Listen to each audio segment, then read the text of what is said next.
to Dip-a-Toe. Welcome to the Dip-a-Toe Let's Talk Crypto show. How you doing, Simon? I'm doing excellent this fine, illustrious hump day.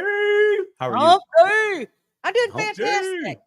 Yeah. Fantastic. Yeah. I am doing fantastic. Awesome. It's a Wednesday. It was really hot in here like 20 minutes ago, but it's starting to cool down. So no. Well, the sun's finally starting to come out, but we had rain today. Winter is coming for the north. You ever watch Game of Thrones? No. I think you've asked me that before. How many times do I ask you that? I want to count. I'm gonna have to go back and count because I always ask about Game of Thrones and Marvel comic movies. Okay, how about Lord of the Rings? You watch Lord of the Rings? Yes, I have watched, but not all of them. All right, cool. I'll try to make some movie reference next shows. Yeah. Oh, the new Rings of Power on Amazon? No, but I would be interested in that. Holy shnikes! We're in season 2 right now. It is epically awesome. It is so choice to watch that. Rings of Power. Is that what it's called? Rings of Power. Yeah, Rings of Power. Rings of Power. This is how Sauron became Sauron. And how the rings, and what is it? When the first trilogy of Lord of the Rings came out, the sequel basically to The Hobbit that came out first, and then they did The Hobbit again. So where they talk the intro into like season or the first episode in that trilogy, and they talk about the rings. 3 were given to the elves, 7 were given to the dwarves, 9 were given to the men, or 5 were given to the dwarves. I almost said dorks. Sorry, fellas. Anyways, it picks up at kind of how that came to be, and it's pretty awesome. Look, we got new mindset in the house. Rosemary got the first comment. She's been here for 3:28 my time, man. To talk about early bird gets the worm. Love you, Rosemary. Thank you for coming. Yes, new mindset, Becky. We love you guys. Thank you to the 11 that are here early right now. We do have a special guest coming on here momentarily. Special guest. But before Versan gets here, what do you got on tap for 15 minutes of 15 minutes of inspiration? Feel good stories of the week. I do too. It totally reminds me of like Late Night with Letterman or something like that. They always did some, or the top 10. I always like Letterman's top 10. Sometimes they were like totally whacked, and that's why I like them, because like, dude, who writes your stuff? This is horrible. So you're saying there's a chance? Yeah. 15 minutes of inspiration. Actually, I've been so here's mine. I'd like to share this with mine. And I don't know if this is really inspirational, but I just want to give credit where credit's due. So I'm going to share 2 things for giving credit to the masses.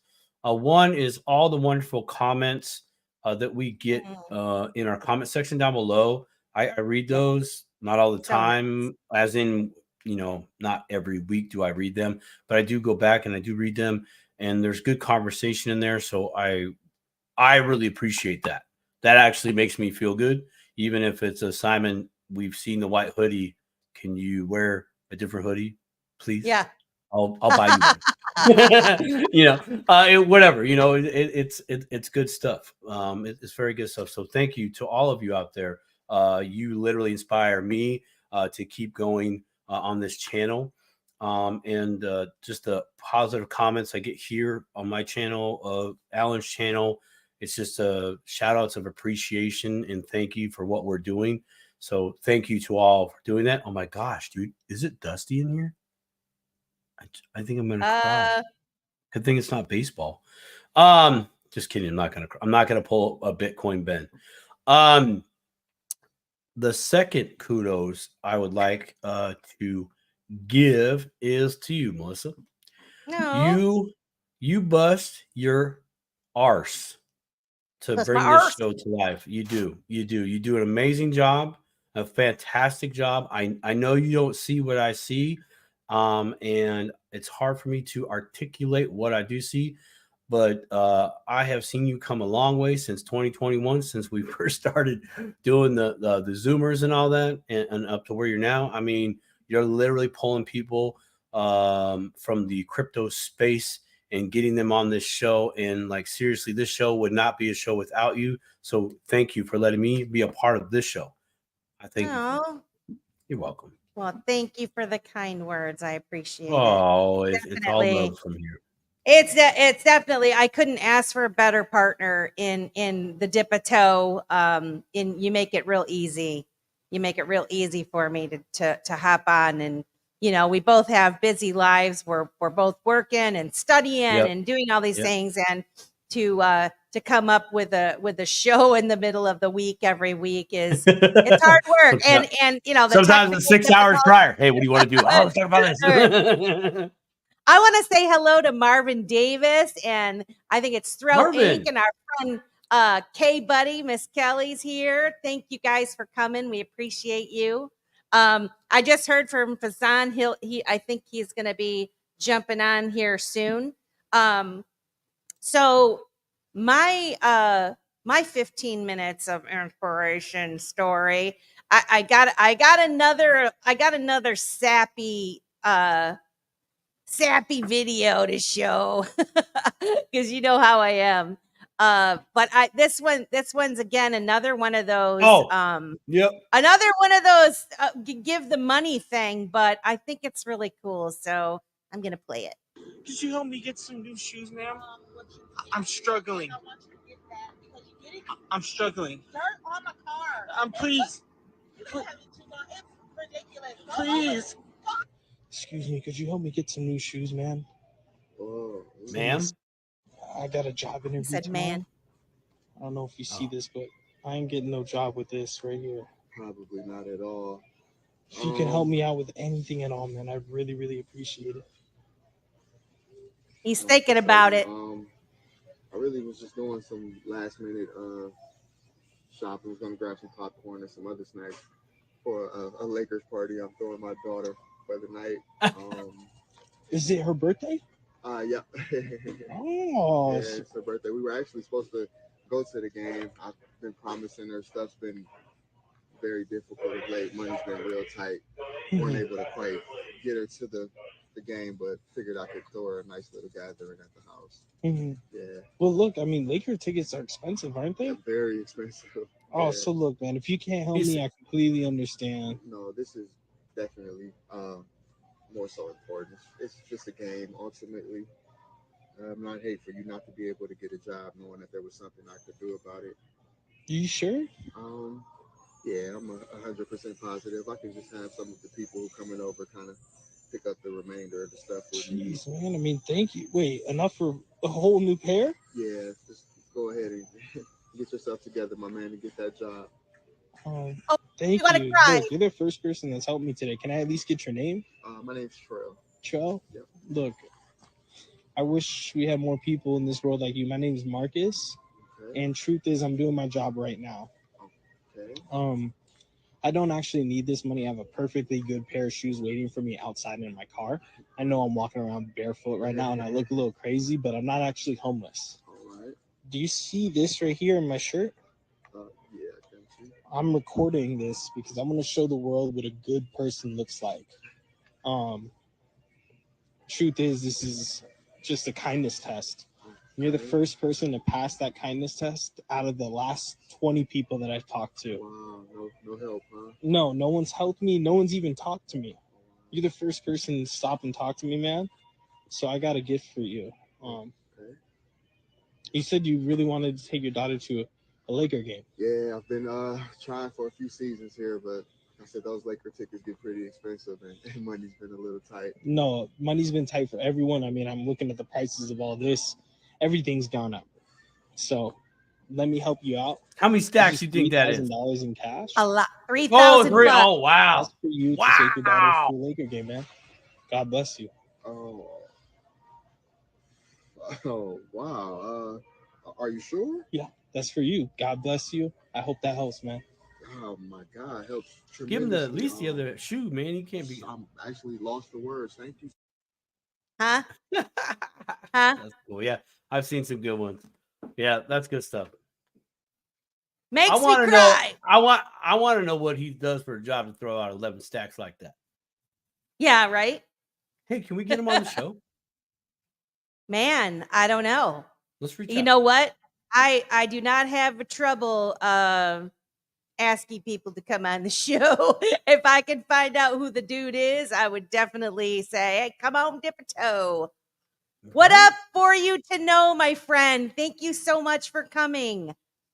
For you to know says, what up, good people? What up, good people? We got K Buddy in the house. Throw Inc. Oh my gosh, I can't talk. Marvin Davis, Becky, Rosemary, Atlantic Living. There's a few others in the house. Where'd they go? I saw some. Yeah, New Mindset. What's good? Optimistic Prime. I saw you slide in there. Look.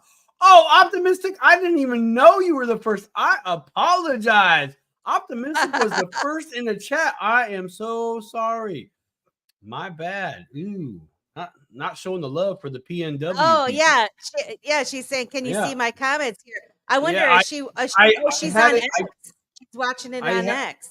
Yeah, no, it was there. All I saw was Rosemary's though. So I mean, whatever. Rosemary, I think came on YouTube. But Optimistic came on.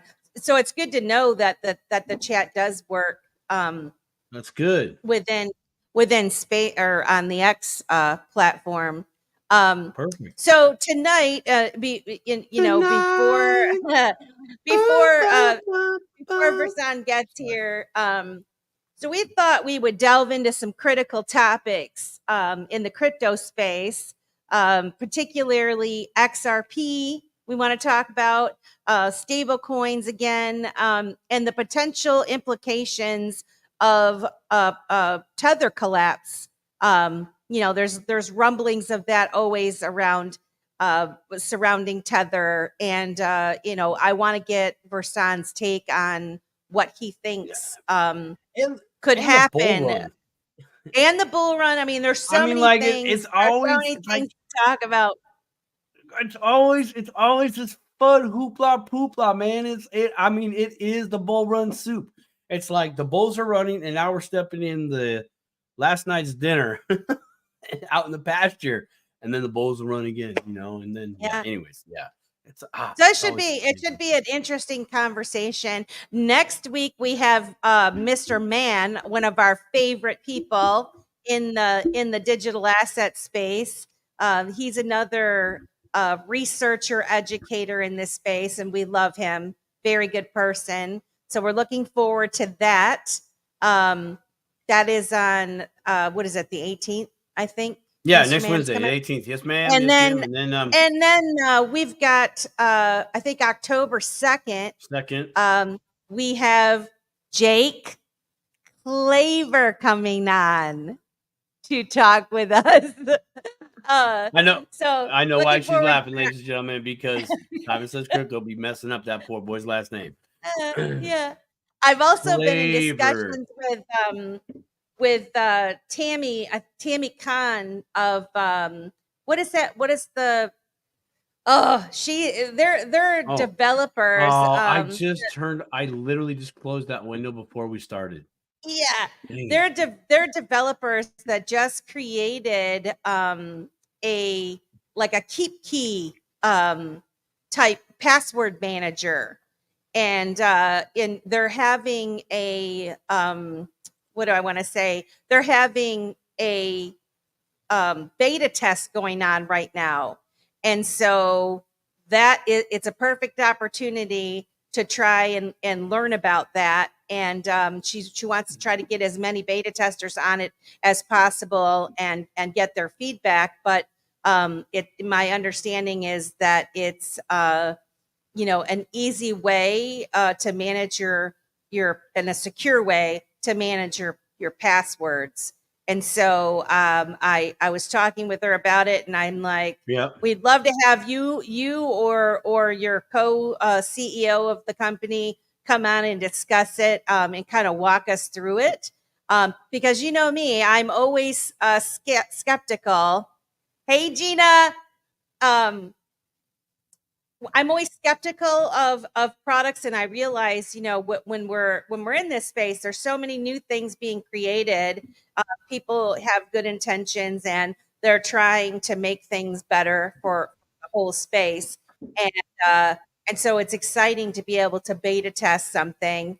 And so I'm really curious on how these things work, because I never, I'm always like, oh, I don't know. I think we're moving towards that direction, where once all these things get buttoned up. It's Crypto Pass. Thank you, Kelly. Thank you, Kay, buddy. Kay, buddy, are you beta testing the Crypto Pass, the Crypt Pass?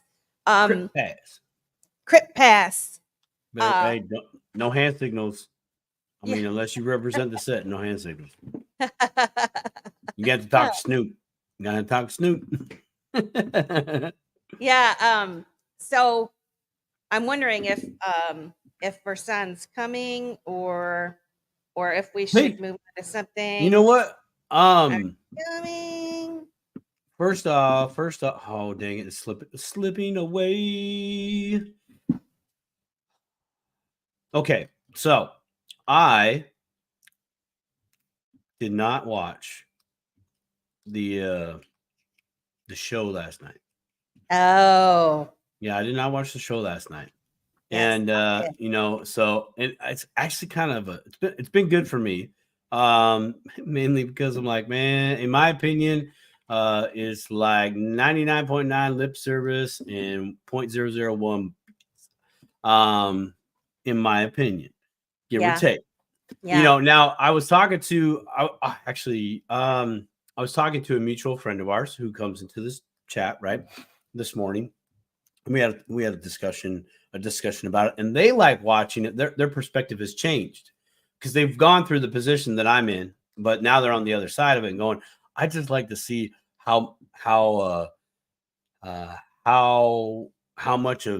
full of garbage they might be. They're like, I'm gonna do this. Oh, that's not them. Blah blah blah. Like, for them, it's very humorous because like you guys have no idea what you're talking. Yeah, no idea what you're talking about. Exactly. It'd be like, can we ask? Can someone throw a crypto curveball at them and just go? Can you explain XRP?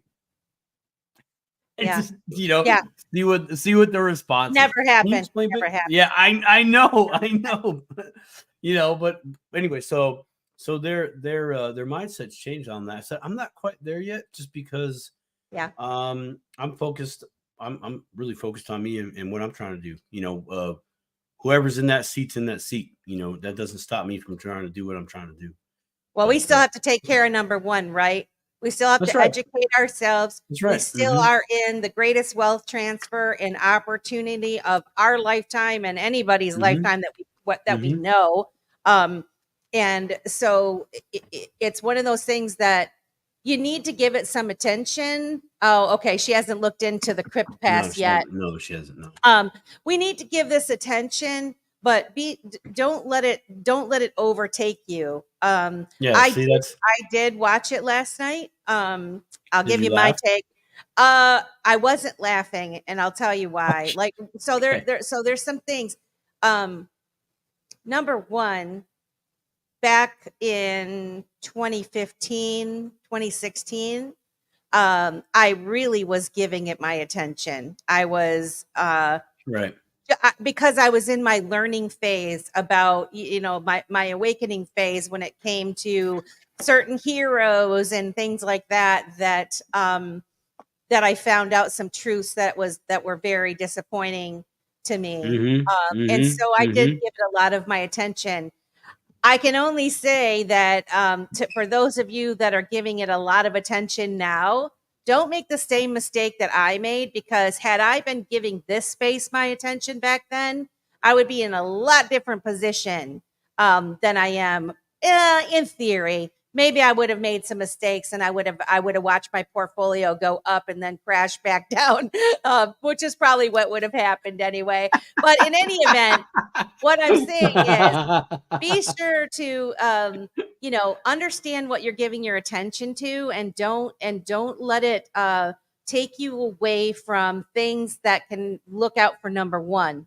And looking out for number one is understanding the financial transformation that our country and the world is going through, and the incredible opportunities that we have in front of us right now, and all the beautiful people that are building products and trying their damnedest, like the Crypto Pass gal, that are really trying to make a difference. Optimistic Prime's another one. Patrick Riley, all of these folks that we've had on this show that are building the future. Quincy Jones, yes, Quincy Jones.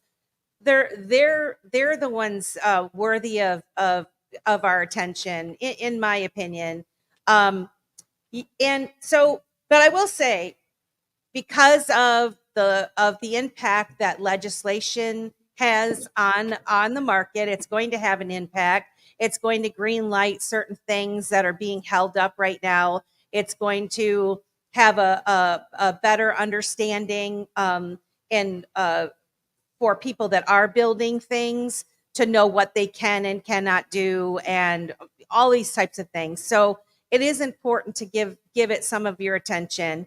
And so I did watch it last night. And I'll tell you, Kamala Harris was exactly what I expected. And I've been saying this for several, 2 years now. The bumbling idiot that she's been portrayed, can't form a coherent sentence, and she doesn't know anything, and she's laughing, and all of these things. She played the old appear to be weak when you're a lot stronger. And what has she been doing in the background all this time? She's been studying. She's been studying her tushy off. And maybe she had the questions before. Maybe she didn't. I don't know. But one thing's for certain: she was well prepared. And unfortunately, as I was watching it, she was getting Trump to lose his shit a little bit. That's good. And it was good, but listening back to it now, I see some other things that I didn't see while I was watching it live. While I was watching it live, I was like, damn it, but now I see, it went well. But it was very interesting. And in any event, before we talk, because I know Versan wants to share his insights, and Versan just got here, so I want to make the formal introduction to those folks that are waiting for him. Today, we have the pleasure of welcoming a true educator in the world of digital assets and financial strategy. Please join me in giving a warm welcome to Versan Aljarrah, the co-founder of Black Swan Capitalist. Versan is not just an accomplished business owner and investor. He's a trailblazer in the crypto space, known for his sharp insights and innovative approaches. With a background in engineering and business, Versan seamlessly blends analytical thinking with his ventures, creating a potent formula for success. His YouTube channel, Black Swan Capitalist, has become a beacon for those looking to navigate the turbulent waters of the financial markets. From dissecting the intricacies of XRP to exploring the future of blockchain technology, Versan's expertise is unparalleled. He's a gold advocate, a macro analyst, and a relentless researcher, always pushing the boundaries of what's possible. So without further ado, let's dive into the mind of a true financial strategist and crypto pioneer, and welcome Versan to Dip a Toe. Welcome, Versan. How are you? Good evening. I'm doing very well. Thank you very much for having me on, and nice to meet you, Simon. It's a pleasure. Nice to meet you as well. Thanks for coming on the show. And I do got to say, you need to bring that lady with you if you go on tour, to have her bring you out at any conference that you go to. I was going to say, I'm flattered for the intro. That was wonderful intro. Thank you. One thing though, I'm actually the founder, not co-founder. Well, founder. Fired. Doesn't make a difference. My brother and I, we look alike anyways. So what the hell, right? Yeah. Well, thank you guys. Yeah, but I look very fun. I know how it can be at family dinners. It's like, oh, suddenly you're not the founder anymore. I am. Ha ha ha. I know, man. I think that started with the crypto basic. Yeah. You know, that's where they started. I had to send them a personal email and I said, guys, I love the fact you guys, talk about us and float us out there, but you spelt my name wrong. I'm also the founder, and also these words were like twisted here, so I had to like make some corrections. But it's kind of funny, Well, we love your show, and for those of you that aren't familiar with the Black Swan Capitalist, although if you're in the crypto space, I don't know how you haven't come across their channel yet, but Versan has quite a few wonderful interviews on his channel. He gets some real heavy hitters that come on and give their insight into what's going on. And so I did in our description put a link to their website, and we'll talk a little bit more about what you do, Versan, towards the end of the show. But we were talking the debate that happened last night, and I wondered if you wanted to give a little of your insight and thoughts on what transpired last evening. Of course, absolutely. But first, real quick, I think it's important. Today is September the 11th. It is a day to remember those who actually lost their lives that are, in the tragic 9/11 attacks, an event that I believe was orchestrated by people within our government and foreign entities to drive us further into war by some globalist agenda ideologies. And we have to recognize the ongoing atrocities that are happening in Gaza, loss of innocent lives in Ukraine, Israel, the countless people in the world who are even dying from poverty and just being impacted by the vaccines and the mandates. So I want to honor them real quick, and all these souls who really gave their lives and became victims really of what we believe to be greed, deceit, and really just a power agenda to kind of consolidate the global wealth into a globalist agenda. So just a prayer, we remember and honor the lives that were lost on 9/11, the suffering in Gaza, Ukraine, and all the people around the world and those harmed by these deceitful agendas. So may they find peace, may their families find peace, and may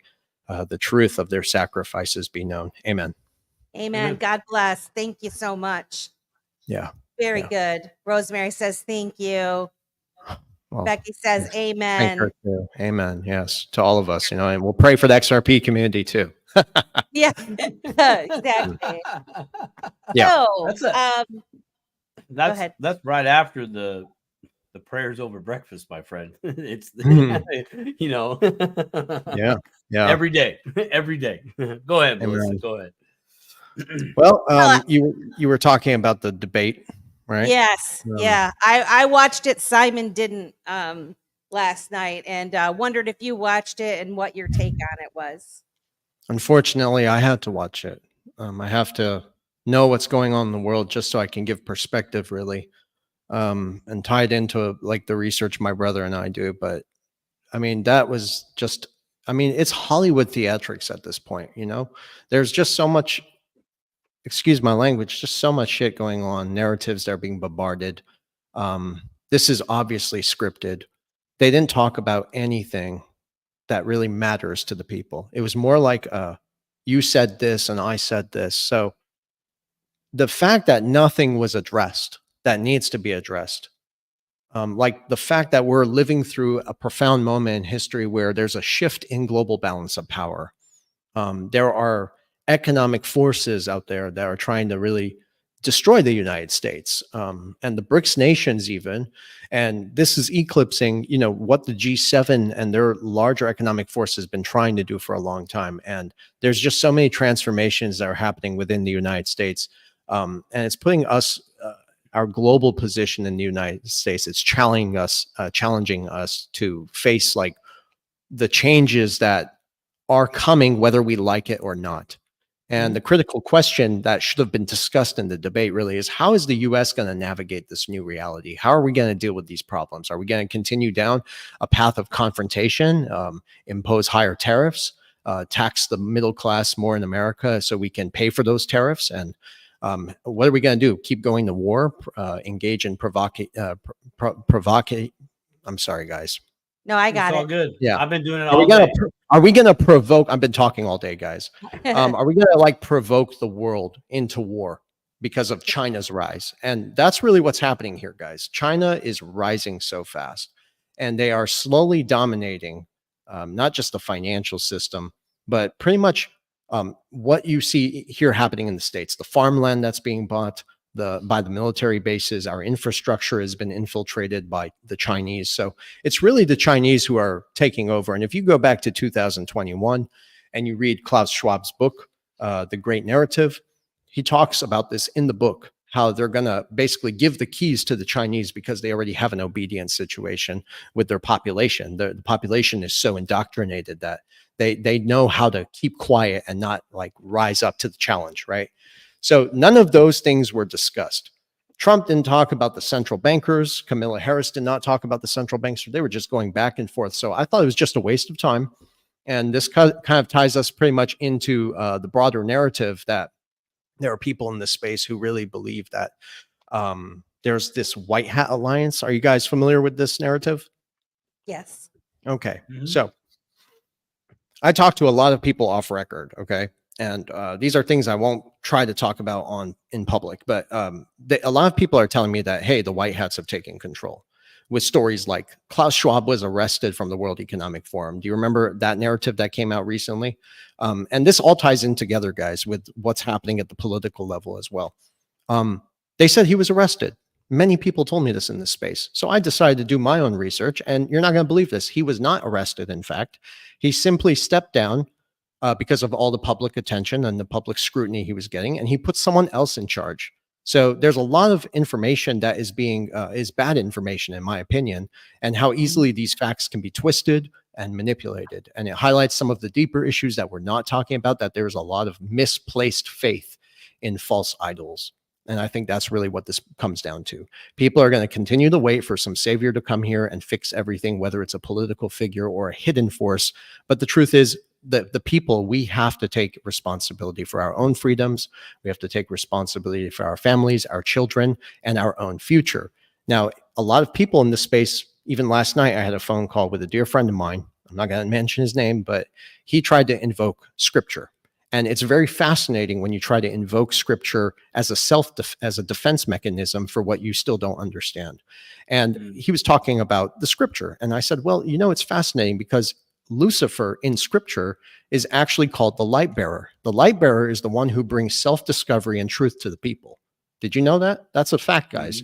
But it's a truth that can be easily so deceived. And I think that's what's happening, leading many people towards a false sense of freedom, a false sense of security. And this isn't about waiting for divine intervention. It's about really confronting the reality that we have to live in, the economic conditions that we are subjected to. And the hard truth is just that relying on an outside force, to correct the world's problems is only going to keep us trapped in a cycle of despair. And that's what I'm experiencing. That's a lazy way. That's a lazy way, right?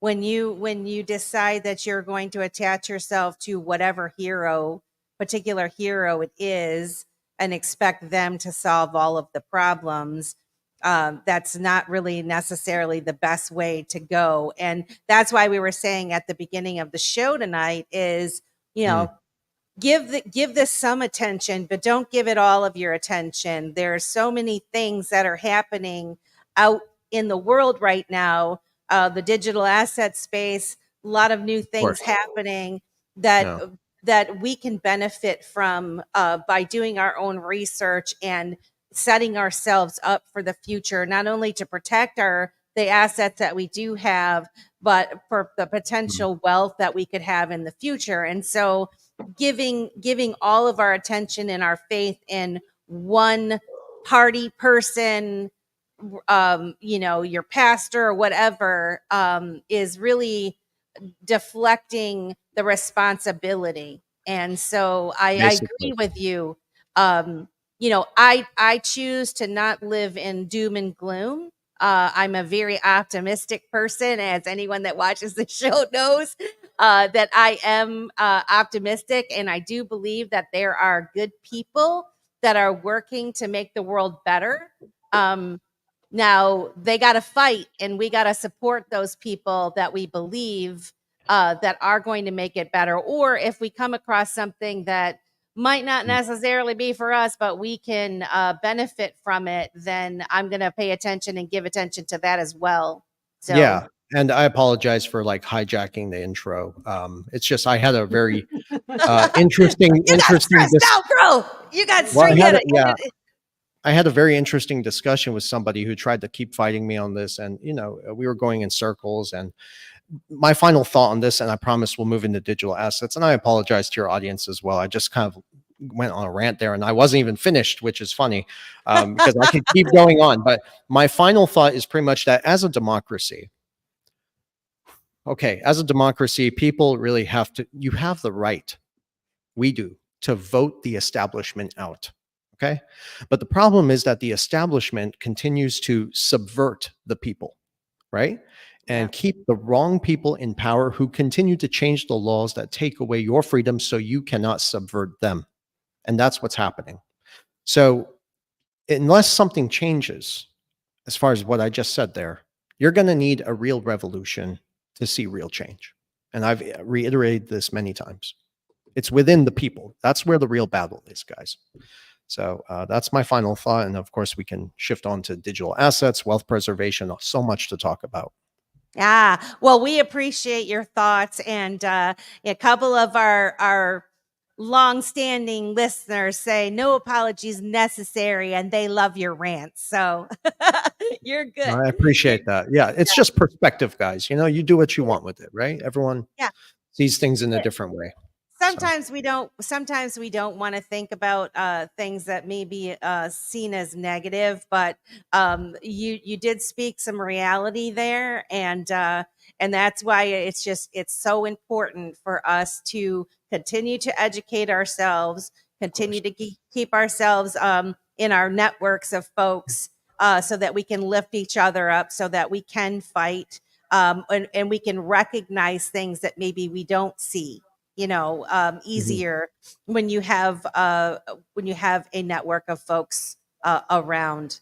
So I appreciate you, and I also know, Versan, that you know things that you can't really talk about, and so your passion kind of comes from some of that that knowledge that you can't really necessarily share publicly. Yeah, it comes from my heart. It really does. That's where it comes from, guys. And I know that. I know that. I want to say hello to the 96 folks that are listening to the Dip a Toe show. If you're new to the show, if you would please like, share, and subscribe, we would really appreciate it. We're trying to grow our channel.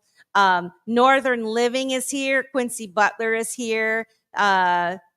Quincy Butler appreciates us.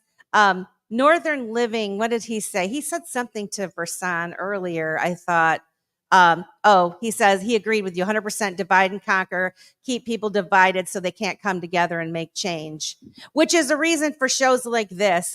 We do try to create a community here so that we can be friendly and help lift each other up, educate each other, particularly in the digital asset space. And so, Simon, do you have anything? You've been so quiet for the past couple minutes.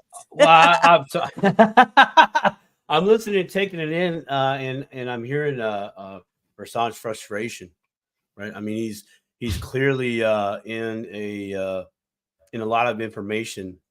Some, as you said, can't talk about. You just can't, right? And that's a burden. Right. I too have been in situations like that where it's just I'm taking in a lot of information, and this is why I did not watch the show last night. Is I've actually I've kind of taken a different route, a route that is tried and true and is very, very successful, no matter how great or not great of a person you are.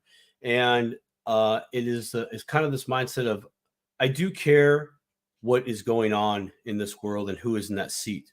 However, it's more important that I strategize based upon which one of those individuals plus team is going to be in that seat so I can continue to thrive, and because one thing that this digital asset space has taught me, and when Melissa talks about wealth transfer, I know we're going to talk about some of that tonight as well, but that wealth transfer isn't just monetarily.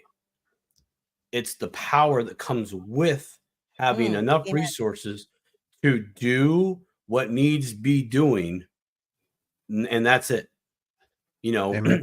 However much resources it takes to get the job done, job's done. Once job is done, it is forever done. Yeah. And if we come together like we already are, and you interject new money per se, new wealth to new people that are passionate like Versan, Melissa, myself, everybody in that chat. Yes, change can happen, and the normal control levers that would be pulled ain't gonna do bo diddly, because we have our own levers. We're self-reliant on ourselves. Plus, we have I would say, arguably a trusted community that we align with more, as opposed to, what seems to be very untrustworthy individuals at the top shelf of leadership in this country and in other countries. Right. So that wealth is not just digital assets. That wealth is the power to change. And I don't want to say it like this, but I don't know how to say it in any other way. That's by any and all means necessary under the letter of the law. You're talking, yes, common law.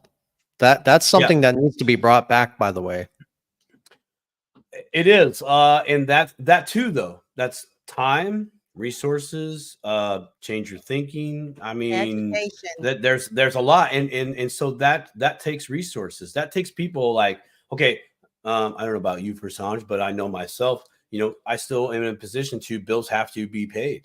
Well, I need cash flow or resources in order to meet that demand. But if those demands are met, suddenly I do not have to sell myself per se to the 9 to 5.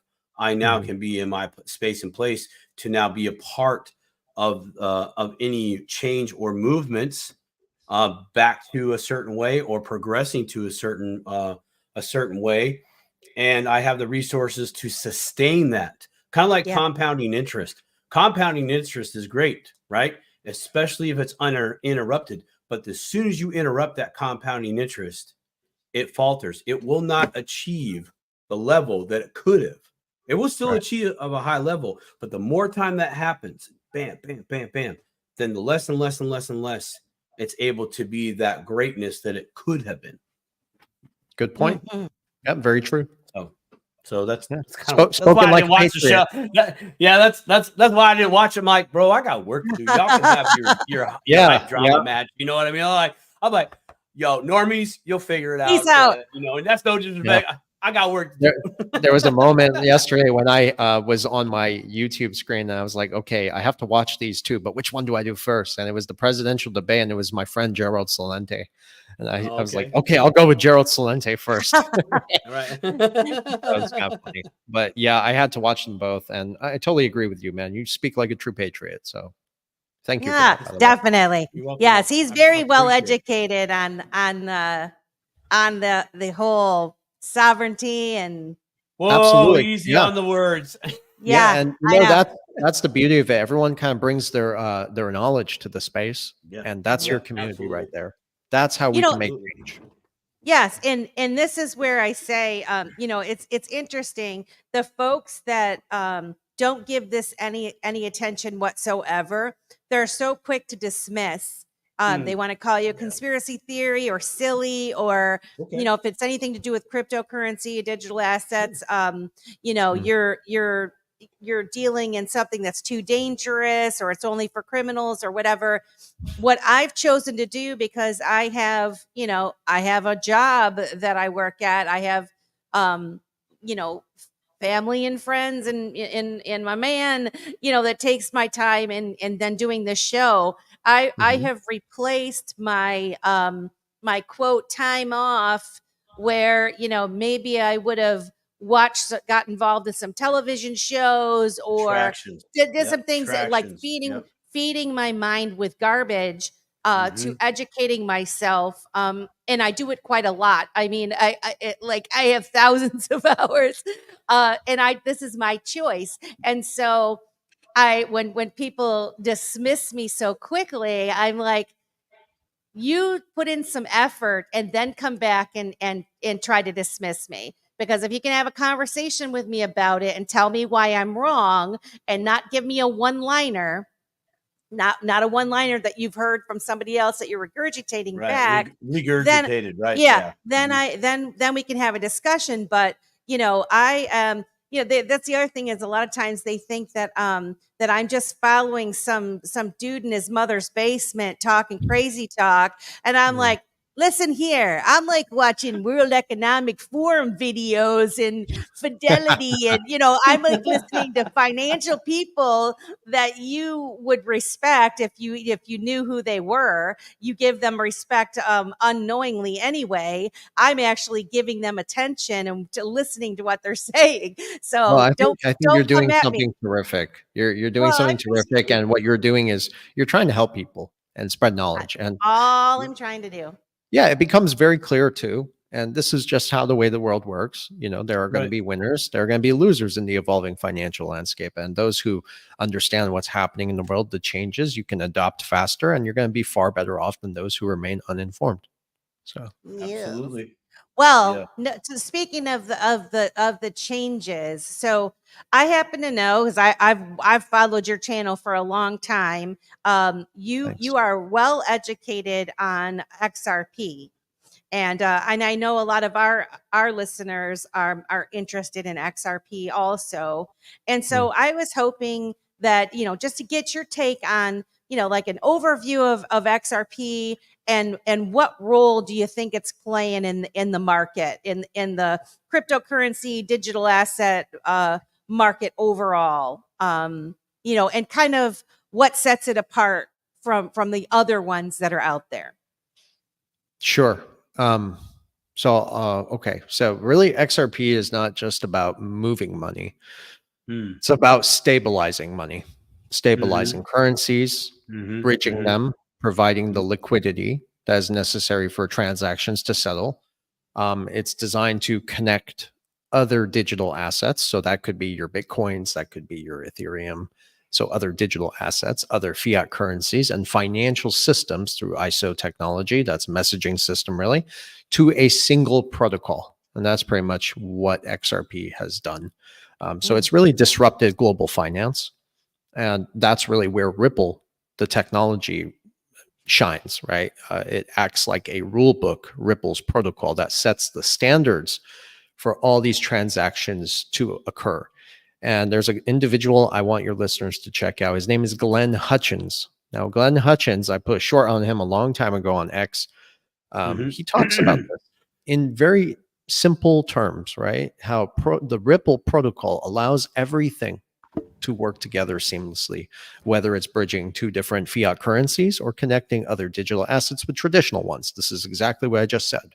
And that's how he would phrase it as well. So XRP is certainly playing, it's so foundational to what's coming next. And as far as the technology, I think XRP has a very bright future.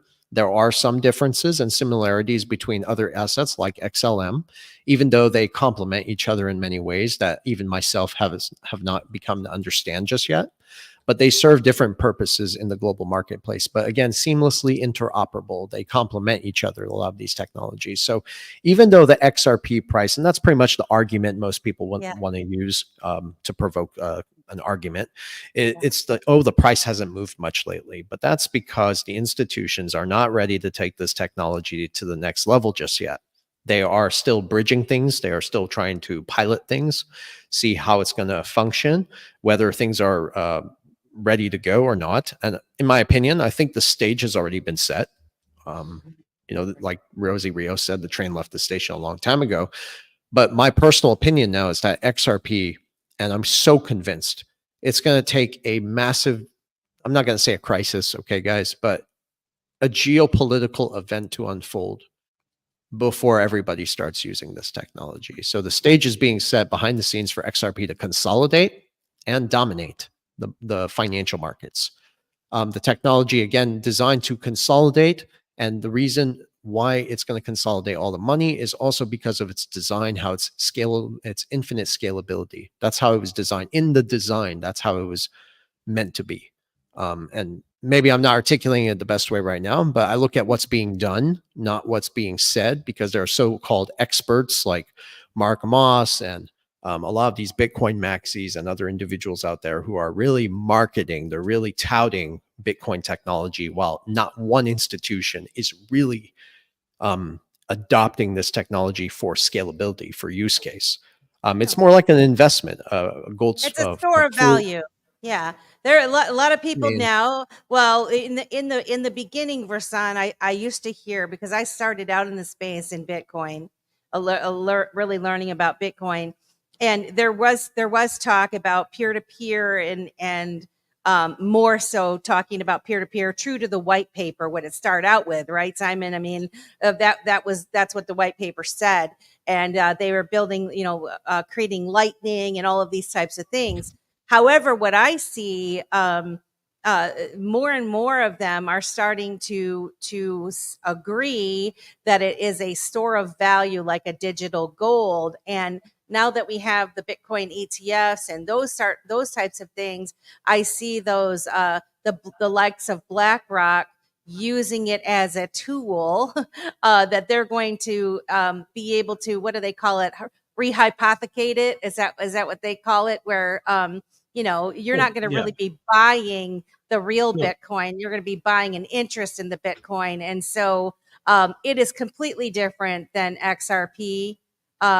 And it has its own, it's going to deal with energy and stuff. But yeah, I don't see that as it's not the same. It's not scalable to what XRP is going to become, right? It's not even, it can't do it. Well, the thing is, the biggest question we have in the world today is, this is what the people should be asking themselves. What is money? What is a store of value? It used to be the dollar, but look at what's happened to the dollar. So we have to ask ourselves, what is a store of value? Where can we put our money that is safe and it could, not be so volatile? If you look at Bitcoin, right? And I'm not going to try to bounce back and forth on the Bitcoin. I've had this discussion thousands of times.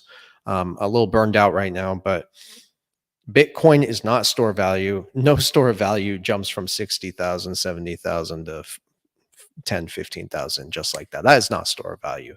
That is extremely volatile by a few people who really own the Bitcoins that are out there, and they can drop that shit on a dime if they wanted to. They really could.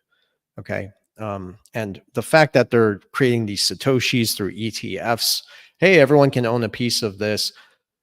I mean, listen, they are incentivizing people. It is being marketed so well. And I see what they're doing here. I don't have the energy to get into all the gritty details about it, but they are marketing this shit like I've never seen before. And whenever you put out the facts that can disrupt that, not even joking, man, there are narratives out there and algorithms that are put into place so that this is not seen by other people. They don't want people to know that the other technologies that are being implemented into the system, integrated into the system, for where the 1%ers are going to use this for their reset of all things. They don't want you to know about that stuff. Okay. You don't even have to dig deep anymore. I agree with you. I do agree with you, Versan. I'm sorry. Because you're making a good point. The main things that we hear about on the news is Bitcoin. They say one thing, they do something else. Isn't that right? concerning? They are kind of using it to manipulate. I do see that, and I do see it as whether it's not Bitcoin's fault. I'm not saying it's Bitcoin's fault, but SHA-256. SHA-256 originates from a white paper from an intelligence agency in 1996. Yeah, that's not coincidence. No, not at all. Right. But an I will intelligence say that operation. They are using, the media is using it as a distraction even more so for taking the attention away from the other things, and things like XRP, XDC, XLM, these other assets and projects that are being built that are going to be in the fabric of our new financial system that most people aren't aware of. So I do agree with you on that point. Yeah, and I'm not saying Bitcoin's going to disappear.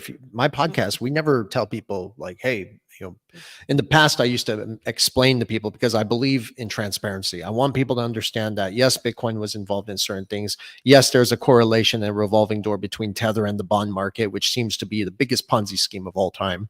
And if Tether collapses because it is a Ponzi scheme and its affiliations with the bond market, which seems to be failing, yet we keep propping it up. And every time we prop it up, we have to print more Tether and then Bitcoin goes up. If that collapses, it's going to cascade into Bitcoin. And many people are going to lose money like they already have. It's a casino where the house always wins more and a few people own that shit and they can dump it on a dime like that.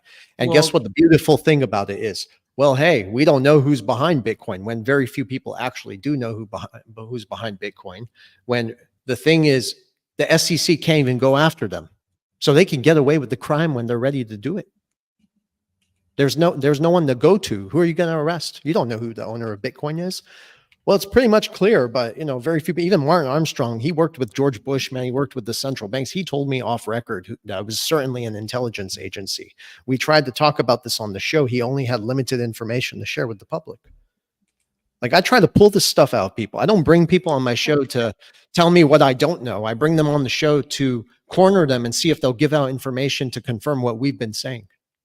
It's amazing the folks that you've gotten to come on the show, especially given I've heard you say that very several times on other shows where you've said just that. Like, I'm wanting to get them to tell things, and yet you still get these people to come on your show. I mean, I talked to Scott Ritter off record. I mean, that's incredible. And the thing is, Scott Ritter is not a finance guy. What are we going to talk about on our show? I'm trying to get Kathy on right now.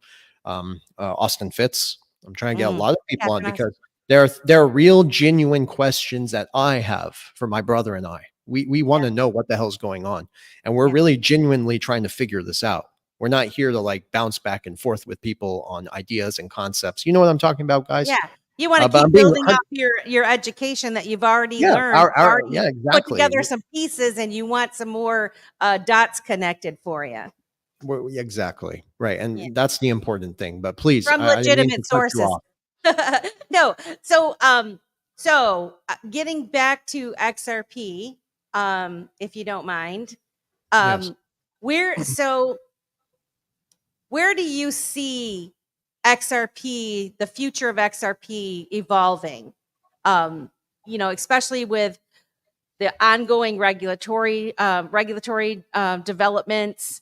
What do you think is going to be? Because, like you said, there's going to have to be some kind of a catastrophic type event. Which, when you were talking, I was thinking right away, problem, reaction, solution, because that's how they set things up. It's always they set the stage so that they can come in with the solution. And from what I can tell, this technology is the solution to a lot of the money issues that are going on. And I just wonder, like, what do you see? What are you thinking about that? Well, the regulations, listen, the lawsuit with the SEC, it's very important for people to understand that the facts and the law has always been on the side. XRP, personally, the digital asset, is a native currency to Ripple. It has no political bias. Whether the SEC sued Ripple or even if they tried to shut Ripple down, they can't stop what XRP has already done and what it's going to continue to do. So they can't affect the global impact that's going to have eventually later on. Not to mention, it's being adopted all over the world except in the United States. We're holding it back for some reason. We tried to mimic it through the JP Morgan coin, a few other things we've tried. It's not working. And exactly, XRP, I think, is going to play a key role in where all of this is going in the future. the US is going to eventually get cornered into using this, or whether the US is already getting ready to use it and setting the stage to use it. The interesting thing is that the technology also allows interoperability for central bank digital currencies if that's the route they wish to go, right? I don't really care whether it happens or it doesn't, but it gives them the platform through Ripple as well to have that that platform where they can issue CBDCs if they want, which is also interoperable with the Stellar Foundation. What's their initiative? Banking the unbanked. They're very complementary towards each other in many ways. So it has a very positive future. As far as regulation, again, the facts and the laws have been on our side. The whole thing with the SEC, I think, was a sideshow to get people to shake them out, buy time. I mean, even look today, XRP is not a security. That was already, passed by the judge, and we already knew based on its technology, it cannot be a security. If anything is a security, it's Bitcoin and Ethereum. So that's just to show what you're going to see now as they continue and strategically release information to the public as far as regulations. More regulations are going to continue to take shape at the institutional level. And as that begins to play out in real time, as the economy collapses at the same time and converges into this system where the solution is ready to go, like I said, setting the stage, you're going to see a lot of institutional money prepare to literally flood these markets. And it's not just XRP, it's a few of the technologies we've discussed off record. So that's how it's going to play out, in my opinion. And one of the biggest key things that we need to talk about is stablecoins. Stablecoins is going to be, I mean, it's even in the name, stablecoins. It's for stability. Whether the narrative's being now put out by everybody, we were talking about this 3 years ago, stablecoins, right? And now it's coming out. You have a real USD. And people are out there, critics who don't really know anything, are saying that it's going to knock XRP out. Well, that doesn't make any sense. It's being built on the XRP ledger. It's using the very same technology, the very same infrastructure for it to use and utilize the liquidity for the settlement, for the transaction cost, the efficiency. That's going to contribute to the value of XRP later on. So real USD is out now. That's a stable coin. You're going to see a lot more come out eventually. And I think that's where this is all going.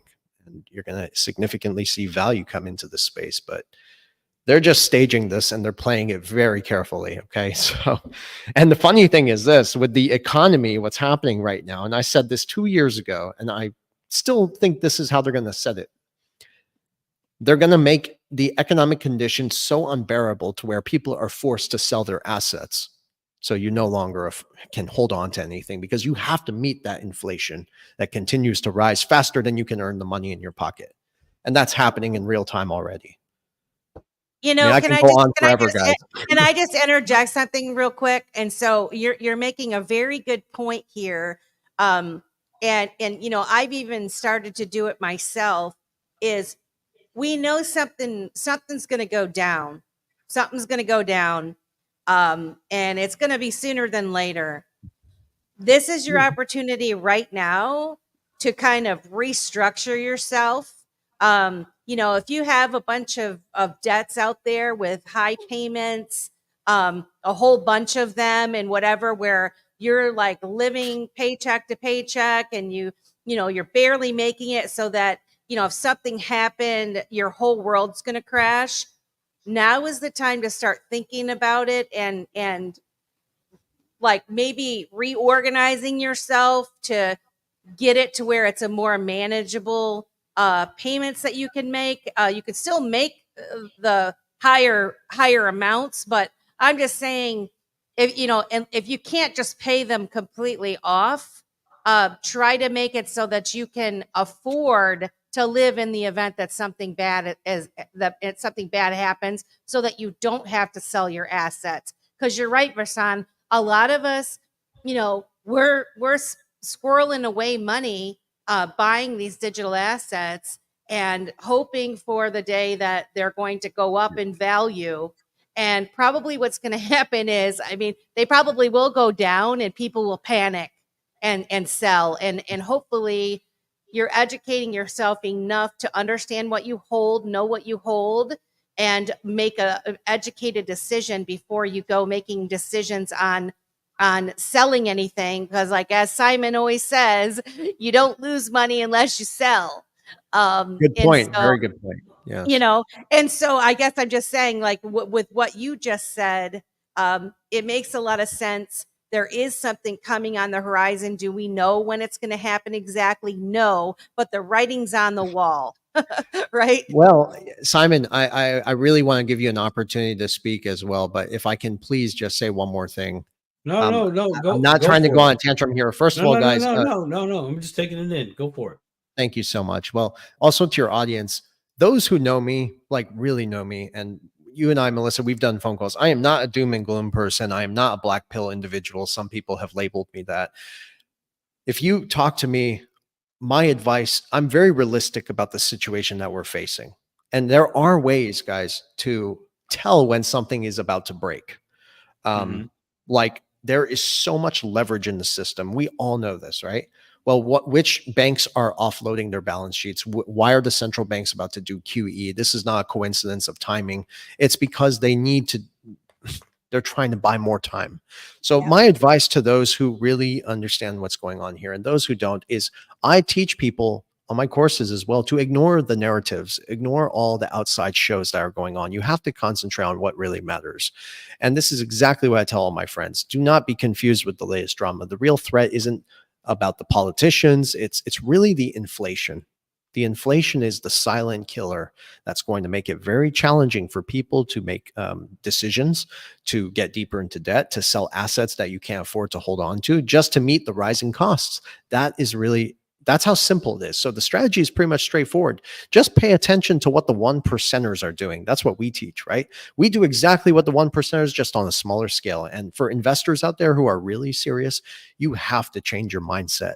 You have to cut back on unnecessary spending habits. And it's not just about saving money. It's about protecting yourself, because there is going to be an economic squeeze that is coming. And I'm not really trying to tell people that they're going to lose everything, but it's the truth, guys. There is a lot of stuff coming our way, and this falls into the election. This falls into what's coming in 2025. It's going to get very weird from here. So I'm not trying to scare people. I want them to understand that there are loopholes around this, but you have to be mindful of the challenges that we're facing. So it's important to have some cash. Personally, instead of going to Costa Rica once, I'm not even kidding, with my friends, I took $2,000 and put that all into water supplies, making sure that I had real water tanks to store fresh water in, and alkaline as well. Like, these are things, sacrifices I had to make to just be able to be confident and comfortable where this is all going. Enough food for a year. These are investments I've made. So you know what I'm talking about, guys? And I'm not like a doom and gloom guy. I'm not freaking out either. I've been right. Look at the price of goods and services now. They're very expensive. I love gold. I told people to buy gold like 2-3 years ago, and it's doing very well, and it's going to continue to do well because gold is riding the decline of the dollar. So there are easy ways to make money in all of this too. Also, following trends is a great way. I still swing trade. Like right when the WHO a few weeks ago came out and said, hey, Mpox, right? Whatever you want to call it. I immediately looked at my friend and I said, hey man, we got to invest in this robotics company. We invested in this robotics company that is apparently taking out all the jobs for restaurants and things like that. See, as soon as the narrative came out, we already knew where to put the money because we learned from 2020, Yeah. Anyways, guys, sorry. Yeah, that's right. I'm curious, did you guys also invest in toilet paper companies? that is genius. But I did invest in bidet manufacturers. What? Huh? What I got a bidet. I got a bidet. Oh man, it's not really. It's not really a bidet. It's a spray nozzle, and I installed it myself. I was very proud of myself. Ryan won't use it. Did you borrow the washer, the spray nozzle from the sink? You got a new sink, so you took the old one, attached it to the toilet. Sorry. There's a lot of way to make money, guys. Like, the future is, there's no doubt about this. Blockchain is just one investment, guys. And we talk about this all the time, right? But there are also investments that you can make in artificial intelligence, other technologies out there. There's no doubt that the job market is on a sharp decline. I put a tweet out a few weeks ago and I was right. I told people there was going to be a 60% decline in the unemployment sector as we approach the new year. That is coming. It really is. So, there are things you could do to mitigate all the risks that with what's coming. So just be mindful of that. Awesome. Thank you. So, as far as stable coins go, and I know you mentioned, the RLUSD. We talked about that last week on the show. What are the main types of stable coins that you see, and how do they differ from each other? Like and how are they currently being used in the financial system? And do you see RLUSD being used differently than the ones that we're currently using? Well, I hope so, because the stable coin like Tether is pegged to the dollar, to a fiat currency. And then the dollar is backed by debt, nothing else. That debt is now collapsing it's collapsing on itself. So there are risks associated with stable coins being pegged to fiat currencies and other fiat currencies, because the dollar is still the reserve currency. So it would naturally cascade and affect other currencies. With real USD, I think it's very interesting. It was built on the XRP ledger. Now, I don't know much information as far as what is it going to be backed by, what is it going to be pegged to. They say the treasuries. Okay, they say the dollar and the U.S. treasuries, and it's going to be audited on a regular basis, very transparent, 1-for-1 is what I read. Well, treasury is no more than U.S. debt. So now I'm going to interject. Now I'm going to interject right here, right now. Typically, it's countries that buy the treasuries, correct? Interesting. Okay, traditionally, but now other countries are buying up the treasuries. Now countries are they're kind of, they sell some to get some back, they sell some to get some back. It's this give and take globally, but that's not the new play. The new play is you get the masses to buy your treasuries 1-for-1, and now they own the debt in the treasury. So if a stable coin tokenized is backed by a treasury, and that treasury is tokenized, XDC, XRPL, etc., then now the globe holds those debts. And now you have a brand new shiny toy in town that can sustain, where not everybody's going to dump, because we have to use the thing. Interesting. And if I may add some flavor to that, please salt and pepper it, baby. Spice it up.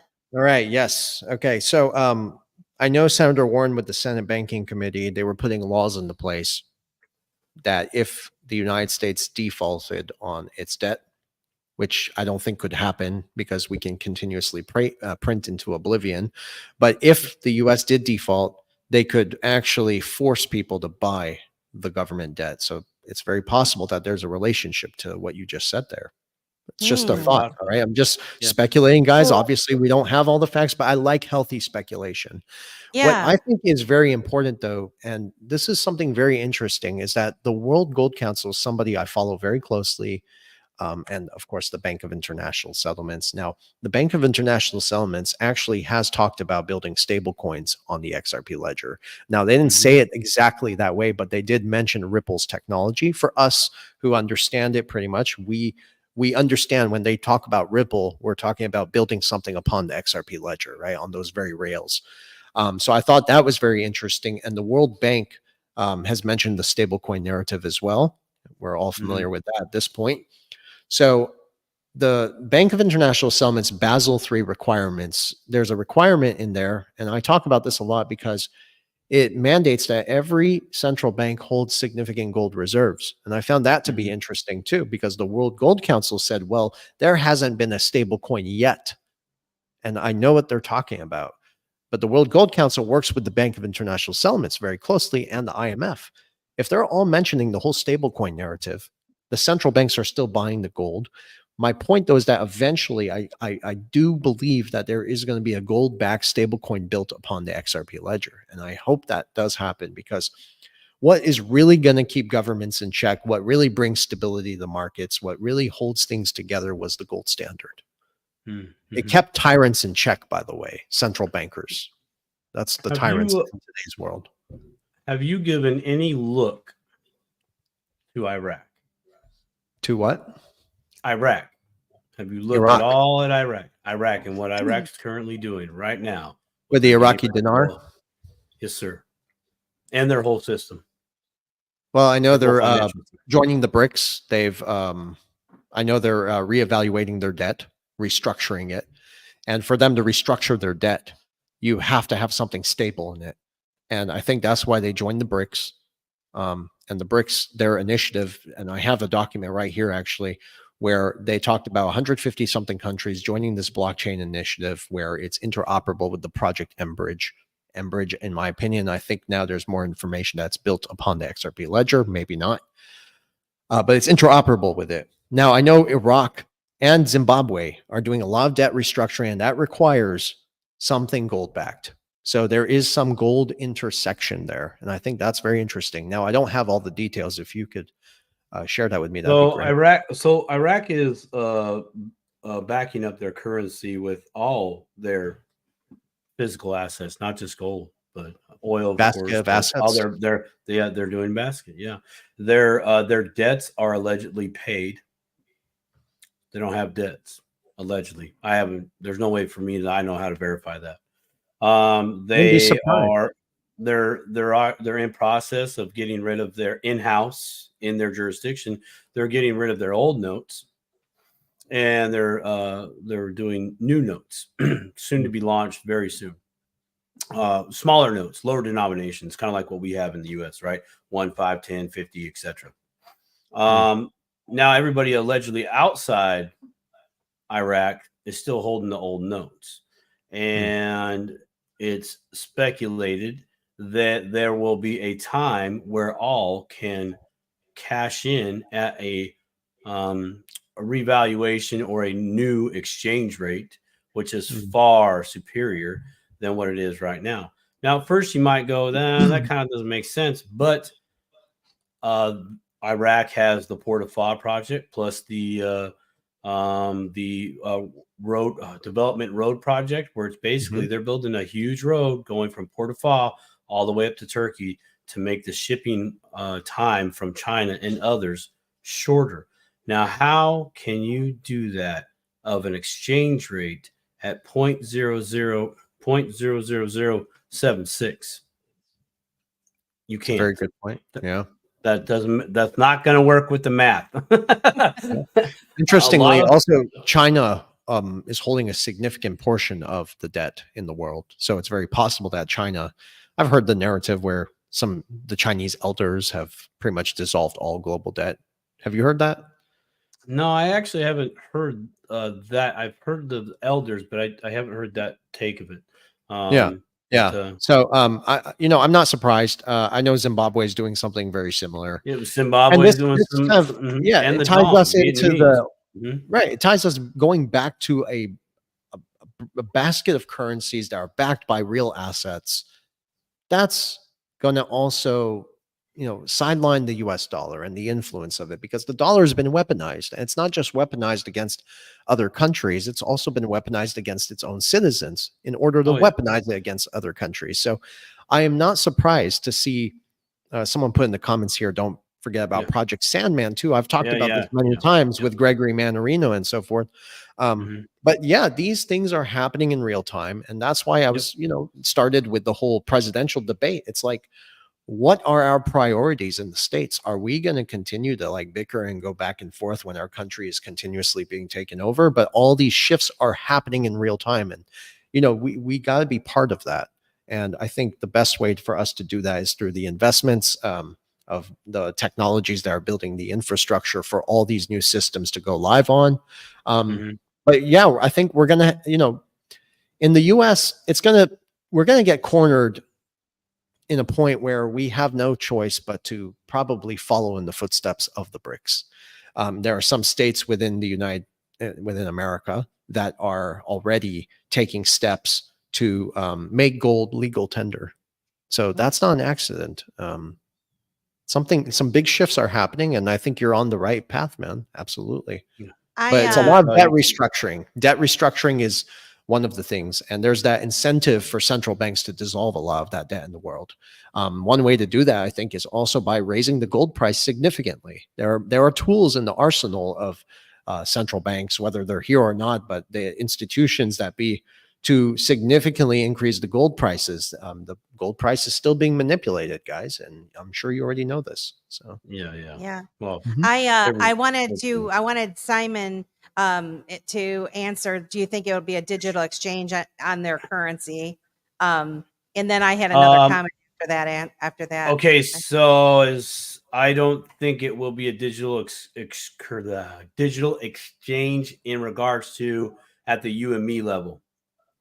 Okay, at the upper echelons of financial institutions, an example of a financial institution I'm giving reference to would be JP Morgan, as they are one of a few banks that have their foothold in currencies globally. I know I think Citibank is another. So that can be a digital exchange, could be a digital exchange at that point. But there's a lot of speculation on how this is going to take place. But it is very obvious that it is going to take place because, as you're mentioning earlier, paying attention to the change, the things that are happening. Al-Sudani, president of Iraq, he came to the U.S. It's been a long time since our brother from another nation has come through this nation like that. And he just did a quick handshake with a few people, and then he visited a whole bunch of states and those top companies. And he's trying to get those companies to come over there and play ball, and they are most definitely on the way. And that's just one country. He's made the rounds. There's been a lot of consistent communications within the public, and I know you're familiar with this, as you are, Melissa, where they say just a few little buzzwords, and then it's a whole bunch of muddy water. But then they continue to repeat the same buzzwords over time, or they'll let it fizzle out, and then they'll say it again. Those types of things where, you have the IMF that is openly on their website praising Iraq, that they are going to bring confidence and trust back to the banking system. That's big I can words. easily see that. So it's so back to the question at hand. A digital exchange, definitely at the international level, I could see that, because anybody who's going to come through, like, okay, let's say you're holding dinars right now. You're going to have to go to a specific bank. I'm assuming here, speculating, but you would go to a special place to do your transactions. Cool, you get your digital US dollars, but those physicals have to go somewhere. And at that point, it would be a digital exchange. We've exchanged. Here's your VeChain tracking number, and there's the boat it's on, and you all get your dollar bills back so you can burn them in your bonfire. Same. I can see that. Yeah. And the thing about this is another play is like, okay, so we send them their currency, they send us ours back. Well, this is great. Why is it great? Because they get to remove those dollars from circulation. They can just burn them, make more digits, and it's another way to possibly hide inflation or maybe reduce inflation. I don't know how the mechanics of all that works, but either way, there's an opportunity for all the countries in all the world who have Iraqi dinar to get some of their dollars back, give it to the people, interject money into their local economies, and it's like nothing ever happened. Anyways, enough about that. I have a few. I have two of the Iraqi dinars. Friend of mine, David, he told me about them like a year ago, and the Zimbabwe's, I have about 4 or 5 of those. So I've been keeping up to date on it a little bit.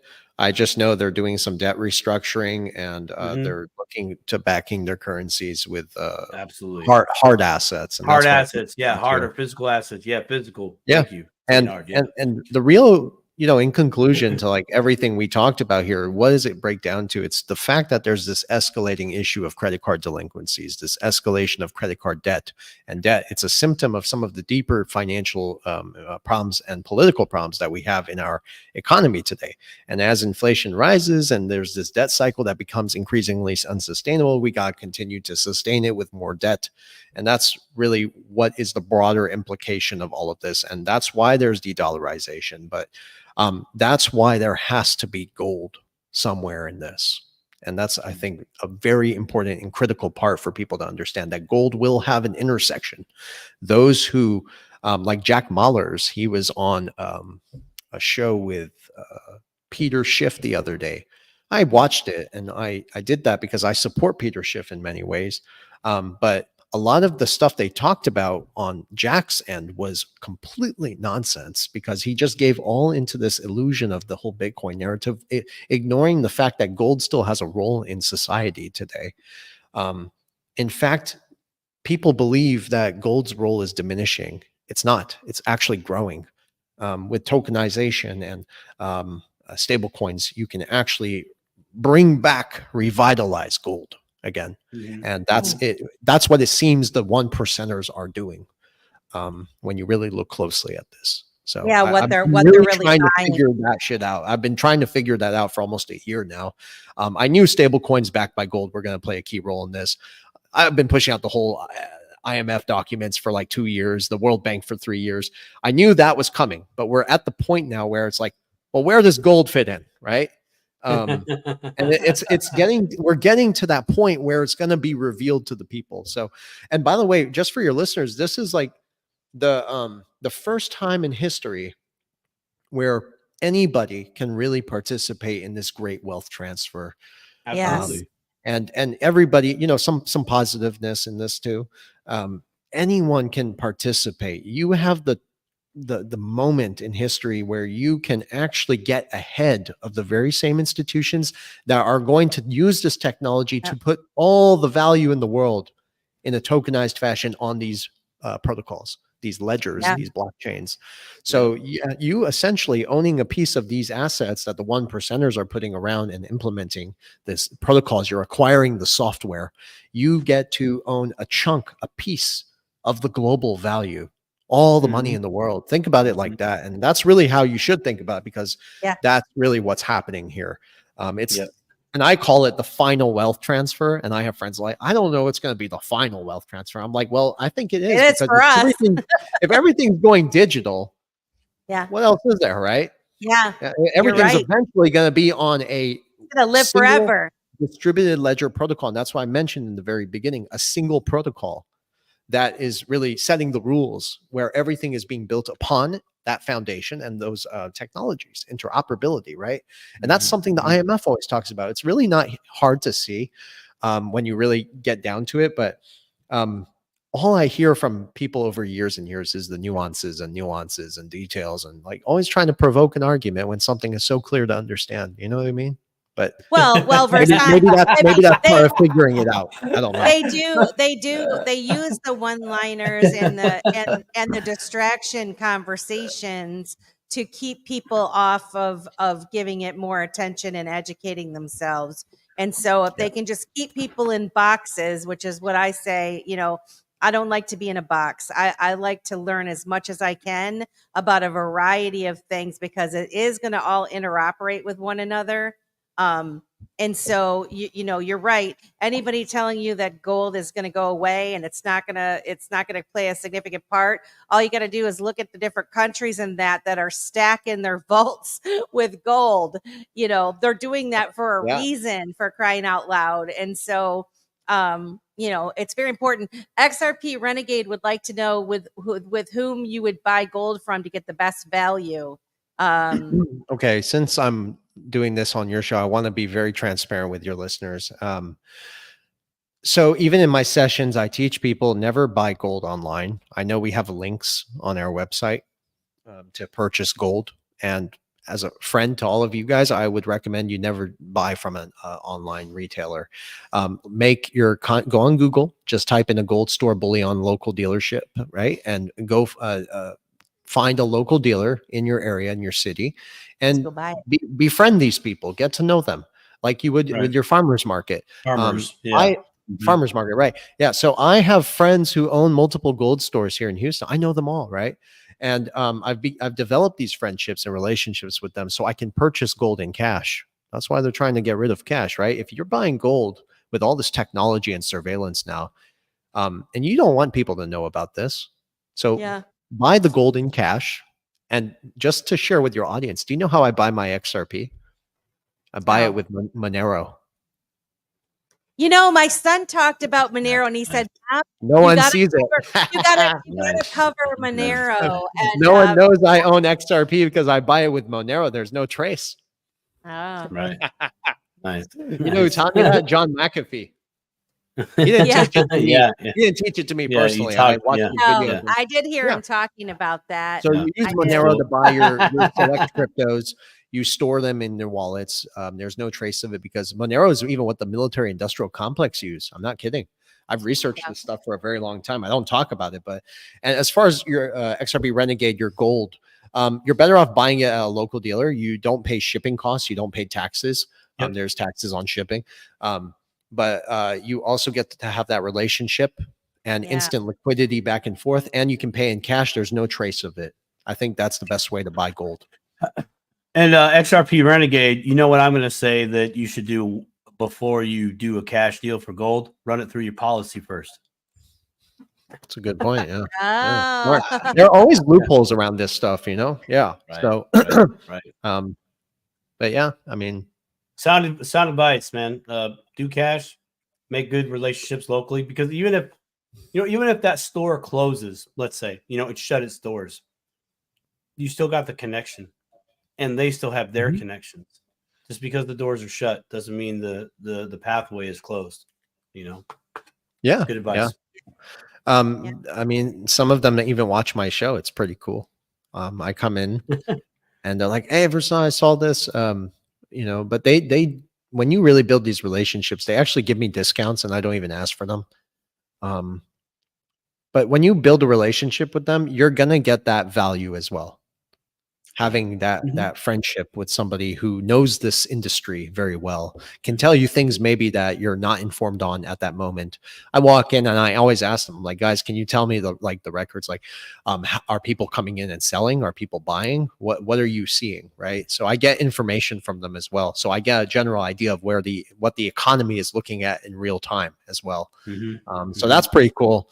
But never buy online. You don't want that digital trace. And if you don't have one next to you, then I recommend buying it from Miles Franklin, Precious Metals, Andy Sheckman. I hope ITM doesn't see this, but I have a really good relationship with Andy Sheckman. I rather buy from Andy, Miles Franklin, Precious Metals, than ITM, where you'll pay a higher premium for sure. Yeah. I hope they don't see this. Well, but Andy, we're a small channel. We're a small channel. Maybe in the future. Yeah. Okay. Yeah. You'll be long gone by that time. I want to welcome the 144 people that are watching. Thank you so much for coming to Dip a Toe Show, Versan. They came to see you, and we're glad that you came on the show.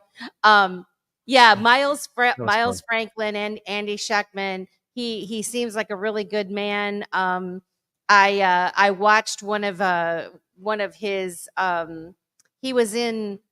Well, one of our friends was part of a gold conference, and Andy Sheckman was on stage with several other guys, and listening to him talk, he just seems like just a really down to earth, good person that really wants to educate people, and so. I agree. I wanted to ask, I don't know, this is kind of a little while ago, but Kelly wanted to know what your thoughts were on the inflation index on bonds. And I'm not exactly sure what that means. Do you have any thoughts on that? on the? Um, I don't really know about I that. know a lot of investors are buying bonds right now, but I Mhm. really haven't been paying much attention to the bond market, even though I probably should. I do look at the Manarino index. Do you know what that is? Gregory Manarino. He has an I know. index. Yep. I encourage her to go to Gregory Manarino's YouTube channel, and in all his videos, he has a link in the description for free. When you click on that link, you'll be able to see pretty much where the bond market is, and I think that is the best damn indicator I've ever seen. Yeah. As far as the details she's asking for, I unfortunately don't have the information to provide for her right now. So.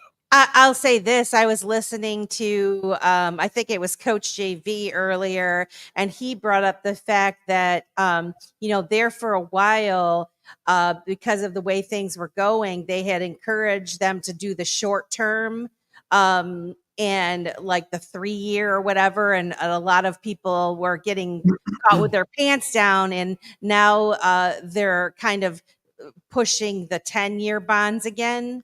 I mean, I owned bonds before. It's just I got out of that crap very fast because I just got so sick and tired of. I wouldn't put my money in I them got so right sick now. and tired of relying on government to pay their own debt. That's Yeah, really what no, you're trusting that the government is going to pay up their own debt. Well, I have a question for everybody, and I asked myself this question, and I spoke to Gregory about this, and I said, "Well, why the hell do people keep trusting the government to buy debt if they have debt? The reason we have debt is because we don't pay it. right. So, what is there from them for pay? Return on investment is all I care about right now because Yep. we're fighting inflation and it's really squeezing us. The best return on investment you're going to get, I think, best performing assets right now are like digital assets, right? Mhm. I agree. Preserving wealth, I'd rather own gold than bonds. I would personally. Mhm. And Mhm. yeah, it's just you're going to get a better return on investment with the money that we have that is being completely devalued by inflation, and our purchasing power is going away with digital currencies. There are a lot of technologies out there. I'll give one for your audience. It's called Velo, VELO.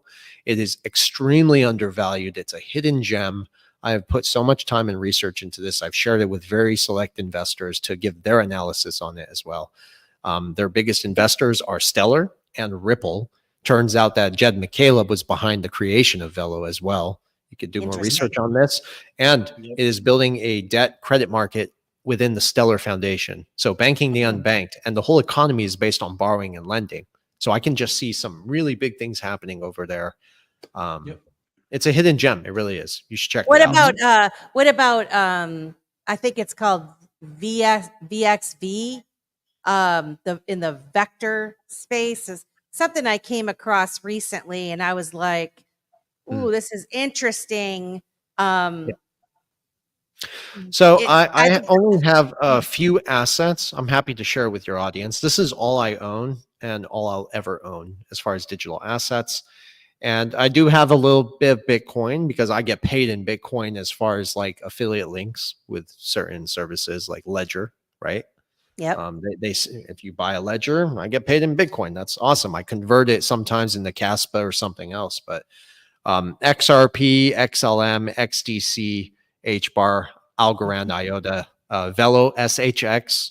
SHX is very important. Caspa, KAS, Quant, QNT. And there are, of course, other technologies out there that you can invest in for sure. A lot of potential, but these are the ones I own and hold, and I'm not getting out of them. And I continue the DCA on all of them. See, that's how Warren Buffett made billions. Yeah. I'm not saying go do the same thing that I'm doing, Right. but I have consolidated so much money into these select assets. When they move, Yeah. I'm going to make real money. And I got into XRP at 18 cents. So I'm already in profit in select digital assets, right? Yeah. Good for Quant, I got in Quant early, but then it shot up and now it's crashing. Whatever. I don't care. It doesn't affect me. These price fluctuations don't bother me either. Nope. Same. And don't get greedy. If you see profits and you know that your check it might not come in, you take your profits. All right. Don't be greedy. Invest back in when it comes down. So, yeah. Anyways, I shared my perspective with your audience about what technologies I'm invested in, and I'm very transparent with people, and I think that's why I get along with so many. So, yeah, and I know a lot of people value your insight for sure. Yeah. You What should kind- catch me in the morning sometime. I have more energy. You have this. more. If At people, least if I can. Yeah, I'm just really tired. if no, you're doing great. We appreciate that you came up. We do know he didn't realize the show was at 8 p.m. Eastern. I was like 8 Uh, p.m. I this said I'm is usually really low. having a glass I of know. wine at this time. One of these days when I no longer have to have a job, and Simon and I are in the same time zone, maybe someday, who knows. We'll be able to do it at a reasonable hour. Get well, out of if here. We're gonna go if- later, if anything. if people Hey, want, if we should do people one want at midnight. Yeah, if right, people right. wanna Late reach late out night to crypto, right? if people want to reach out to you, Versan, what's the best way for them to reach you? Where do you suggest they go? With all these scams and stuff going on, there are so many people trying to impersonate me on, even on There are. YouTube. It's crazy. I YouTube, retweet X. them all the time. I know, me too. Well, on Twitter, I go by my full name, Versan Aljarrah, spelt the way you see down here. So with a blue check mark, of course. But the best way to reach me, really, without getting scammed, is going directly to my website, blackswancapitalist.io. And just go ahead and email me. My phone number's in there, in my email. Once I respond back to you, you'll have all access to me. I just prefer it that way, so people don't get scammed, because it's happened before, and I don't want people to lose money or be bamboozled into clicking a link that's really not me, and now your Instagram account is gone, because that's happened before too. So just go to my website, ask for Vindel or myself. My brother and I, we run this together. So Cool, awesome. Well, thank you for staying up late and hanging out with us on the Dipito Let's Talk Crypto show. I'm humbled, man. Thank you. This was really fun, and I think we should do this again. It would be great. I would love for you to come I'm down. sometime. Do you have any final thoughts for our audience? Stick to the plan. Amen. Stick to the plan. Be empathetic. Be mindful of others. Be compassionate. Love more. Spend more time in nature. And follow the facts. Right? Don't listen to all the noise and the narratives. I know I talked a lot of shitstorm we see in the world today, but I think it's important to sometimes address those things and give a different perspective. But yeah, just stick to the plan. I think we're all going to be fine. And of course, have God in your hearts. Yeah. Amen to that. Amen. Mm-hmm. Well, we really appreciate you. Simon, do you have any final thoughts? I do. Run it through your policy first. What was that? Whoa, really? How much time do you got? All right, so this is a book called Becoming Your Own Bankers by R. Nelson Nash. Interesting. Read it. I appreciate and that. Get at Melissa if you want to talk some more, but read it first. If you're in the digital asset space, there'll be a lot of things in here that you already know about, but it's a very old school way of pretty much doing kind of the same things that we're kind of doing now. Check it out. You know what? Can I add a final thought to add some flavor to that book? One thing about XRP is you are essentially your own central bank.